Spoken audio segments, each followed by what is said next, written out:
Bayangkan skenario ini sejenak ya. Anda baru saja diangkat menjadi CEO sebuah perusahaan raksasa. Kedengarannya luar biasa kan? Ya, itu pasti jadi impian banyak orang. Betul. Tapi, tunggu dulu. Anda masuk ke kantor di hari pertama dan menyadari bahwa jajaran Dewan Direksi baru saja saling menghancurkan dalam semacam perang saudara internal yang brutal banget. Wah, itu langsung berubah jadi mimpi buruk ya? Banget, perusahaan ini nyaris bangkrut secara moral, asetnya hancur lebur, dan karyawan yang tersisa itu saling curiga satu sama lain. Nah, benang kusut pasca krisis ini ada di pangkuan Anda sekarang. Dan masyarakat luas menatap Anda sambil berharap Anda bisa memperbaiki semuanya gitu ya? Tepat, mereka seolah bilang, silahkan perbaiki semua ini dan bawa kita ke masa kejayaan. Itu kan tuntutan yang sangat tidak masuk akal ya? Sangat tidak masuk akal, maksud saya tidak ada buku panduan klinis atau metrik yang rapi untuk situasi serba abu-abu seperti itu. Benar. Anda kan tidak sedang memimpin sebuah mesin yang berjalan lancar ya. Anda sedang mencoba merakit ulang mesin yang berkeping-keping saat mesin itu sedang melaju kencang. Nah, oke. Mari kita bedah ini. Karena analogi tadi adalah inti dari misi kita hari ini. Topik kita kali ini sangat menarik. Kita akan membedah tumpukan sumber catatan dari tanggal 6 Mei 2026. Dan sumber ini bukan sembarang dokumen ya? Betul.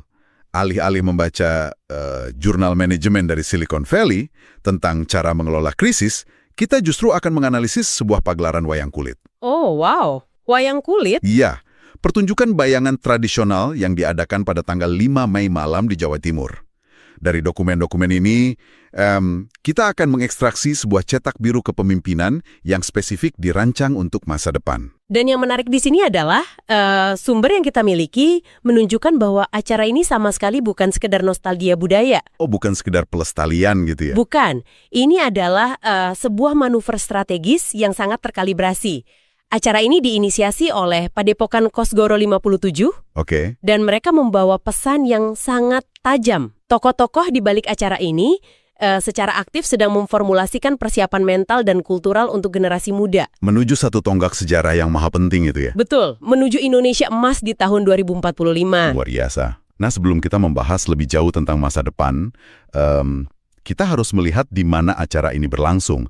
Karena bagi saya lokasinya ini memberikan bobot yang luar biasa pada pesannya. Lokasinya memang sangat ikonik. Kan catatan kita menyebutkan bahwa pagelaran ini bertajuk Parikesit Cumeneng Ratu. Dan itu tidak diadakan di sembarang tempat. Lokasinya adalah Pendopo Agung Trowulan di Mojokerto. Epicentrum kekuasaan masa lalu Nusantara. Tepat sekali. Bagi Anda yang mungkin belum familiar, Trowulan ini secara historis diyakini sebagai bekas ibu kota kerajaan Majapahit. Dan itu memberi konteks yang sangat dalam. Banget. Dan penyelenggaranya yaitu Padepokan Kosgoro 57, ini perlu kita beri sedikit konteks juga ya. Silakan. Kosgoro ini bukanlah sekedar sanggar seni biasa. Mereka punya sejarah panjang sebagai organisasi masyarakat yang berakar pada semangat gotong royong dan punya pengaruh sosial politik yang kuat. Iya, saya baca di catatan itu acara ini diadakan di bawah arahan Ki Much DPR sebagai Ketua Dewan Penasehat ya. Betul, dan juga Ki HM Ridwan Hisyam sebagai Ketua Dewan Pembina. Plus dihadiri oleh tokoh-tokoh besar seperti Ki Lanyala MM dan Ki Semar RBS. Cukup banyak tokoh nasional yang hadir. Iya, dan di atas panggung pesannya itu dieksekusi oleh dalang Ki KRT Senoaji Singomurtadlo dengan iringan musik campursari Krido Budoyo. Nah, pemilihan elemen-elemen ini sangat berlapis loh. Maksudnya gimana tuh? Bahkan musik campursari itu sendiri kan menggabungkan instrumen modern dengan gamelan tradisional ya. Itu kayak semacam metafora sonik tentang meleburkan masa lalu dan masa kini. Oh iya, masuk akal. Tapi jujur saja waktu saya membaca catatan ini ada satu hal yang bikin saya mengernyitkan dahi. Ada yang janggal. Gini, jika tujuannya adalah membicarakan visi raksasa tentang Indonesia Emas 2045, sebuah era yang dibayangkan penuh kecerdasan buatan, infrastruktur hipermodern, dan kompetisi global, kenapa mengadakannya di Trowulan? Kenapa nggak di kota metropolitan gitu ya? Iya, kenapa nggak menyewa balai konvensi paling futuristik di pusat bisnis Jakarta kan? Lengkap dengan proyektor hologram dan presentasi bergaya TED Talk. Itu pertanyaan yang wajar sih. Ibaratnya ini kayak mengadakan rapat strategi global, sebuah perusahaan teknologi mutakhir, tapi Anda mengadakannya di garasi berdebu, tempat perusahaan itu didirikan berabad-abad lalu. Ya, ya, saya paham analogi Anda. Tapi, Trowulan itu bukan sekedar garasi tua. Trowulan adalah monumen dari mana gagasan Nusantara pertama kali dikonseptualisasikan dan disatukan. Oke, jadi ada nilai historis yang ingin diangkat ya? Betul. Jika mereka mengadakannya di Gedung Kaca di Jakarta, pesannya akan menjadi terlalu korporat, terlepas dari akar. Terlalu steril mungkin ya? Tepat.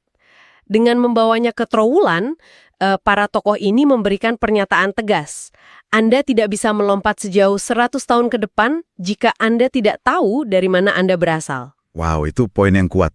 Di tengah gempuran budaya global yang homogen kan, identitas kultural tuh bukan sekedar dekorasi estetika untuk pariwisata. Identitas itu adalah kompas navigasinya. Saya suka istilah itu, kompas navigasi. Membangun panggung di atas tanah bekas ibu kota Majapahit itu adalah cara untuk membumikan visi masa depan pada fondasi yang sudah terbukti pernah mencapai kejayaan. Oke, itu memberikan perspektif yang sangat solid. Jadi kita tuh tidak sedang mundur ke masa lalu ya.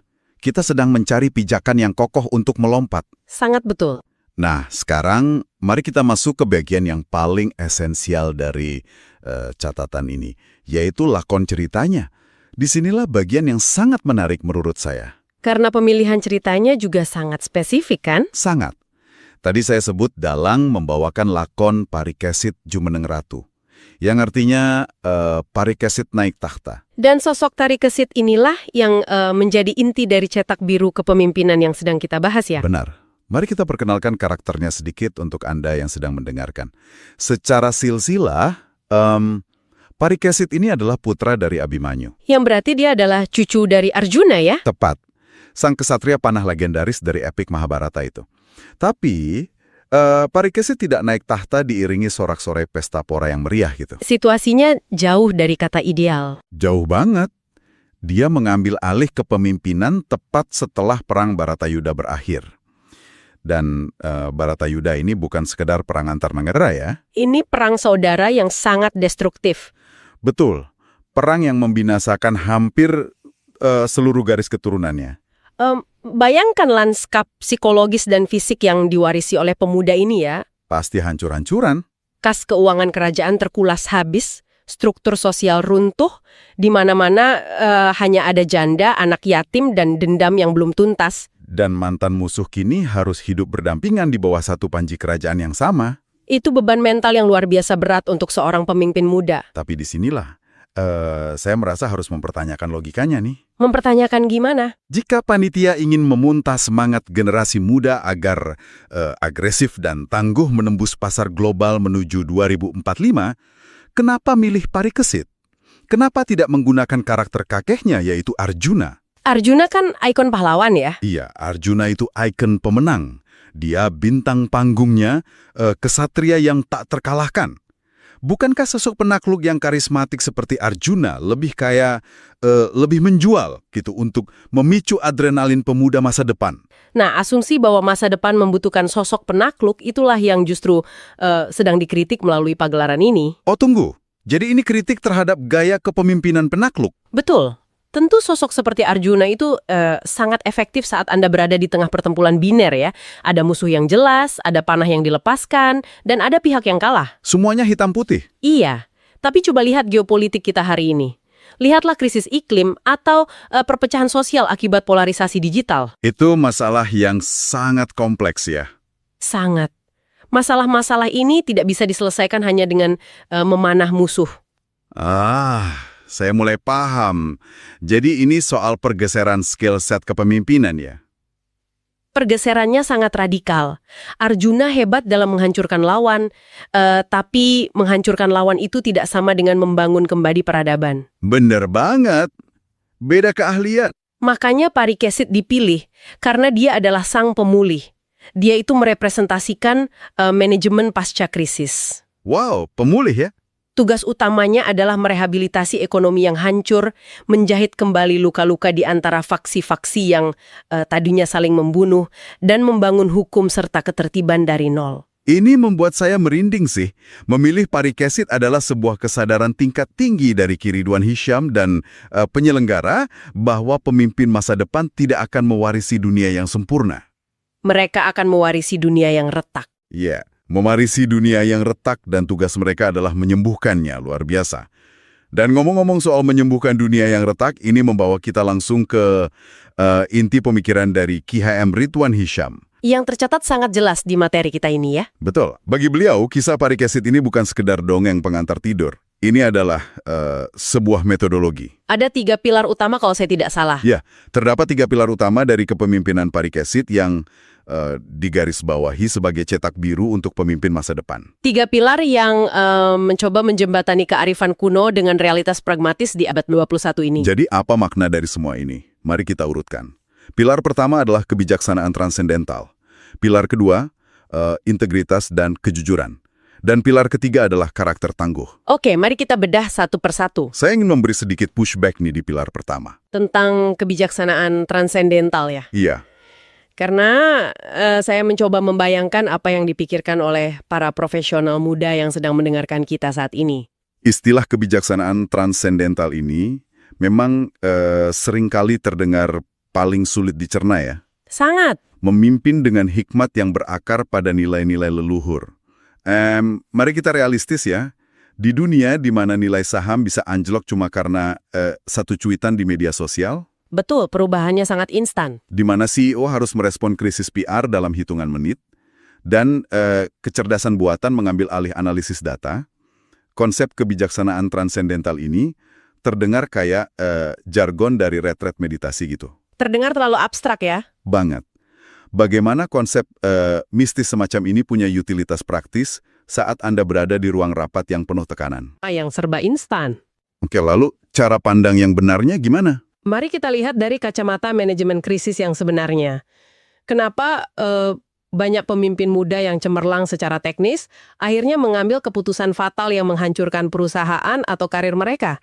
Biasanya sih karena reaktif ya. Mereka panik menghadapi situasi. Nah, tepat. Mereka tersapu oleh kebisingan. Di era di mana informasi menembaki Anda dari segala arah, kebijaksanaan transendental itu adalah kemampuan kognitif yang sangat praktis. Kemampuan kognitif untuk apa tuh? Untuk menekan tombol pause, kemampuan untuk mundur selangkah, melampaui ego dan tekanan sesaat, lalu bertanya pada diri sendiri. Bertanya apa? Apakah keputusan yang akan saya ambil dalam 5 menit ini mengkhianati nilai inti jangka panjang kita? Oh wow, jadi ini bukan tentang hal-hal mistis ya? Bukan tentang bertapa di gunung, ini tentang memiliki sistem jangkar psikologis. Tanpa jangkar itu, Anda hanya akan memimpin berdasarkan trending topik hari ini? Saya suka banget metafora jangkar psikologis itu. Masuk akal kan? Masuk akal. Ini tuh ibaratnya kayak memiliki kompas mekanik yang berat dan solid di saku Anda. Justru ketika GPS di layar sentuh Anda sedang error karena nggak ada sinyal. Betul sekali. Anda butuh sesuatu yang tidak bergantung pada koneksi internet untuk tahu mana utara dan selatan.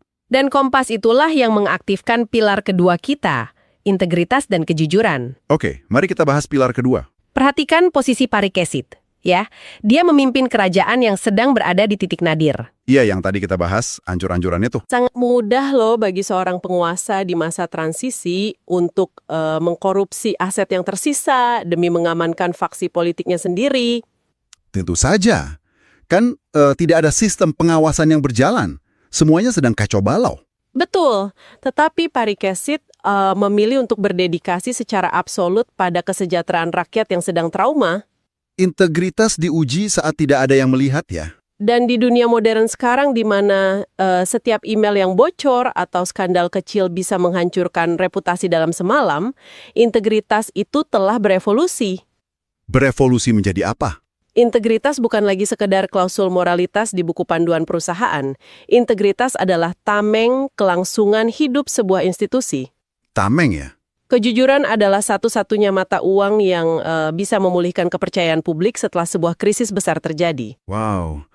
Dan jika integritas itu adalah tamengnya, maka pilar ketiga, yaitu karakter tangguh, adalah stamina untuk terus memegang tameng tersebut kan? Analogi yang sangat pas. Ini terhubung kembali dengan gagasan bahwa parikesit harus menyapu puing-puing peradaban, Pemimpin masa depan itu mungkin akan menghadapi pandemi jenis baru, krisis iklim, atau kehancuran ekonomi. Dan karakter yang sekuat baja itu mutlak diperlukan untuk bangkit berulang kali dari keterpurukan. Pemimpin yang integritasnya rapuh akan menghancurkan sistem dari dalam ya. Sementara pemimpin yang karakternya tidak tangguh akan hancur oleh tekanan dari luar. Kombinasi ketiganya ini ibarat sistem kekebalan tubuh bagi seorang pemimpin. Sangat betul. Nah, pemahaman tentang sistem kekebalan tubuh pemimpin ini secara alami membawa kita ke bagian paling provokatif dari dokumen acara di Trowulan ini. Tentang audiensnya ya, siapa target utamanya? Iya, siapa yang sebenarnya sedang disuntik dengan sistem kekebalan ini.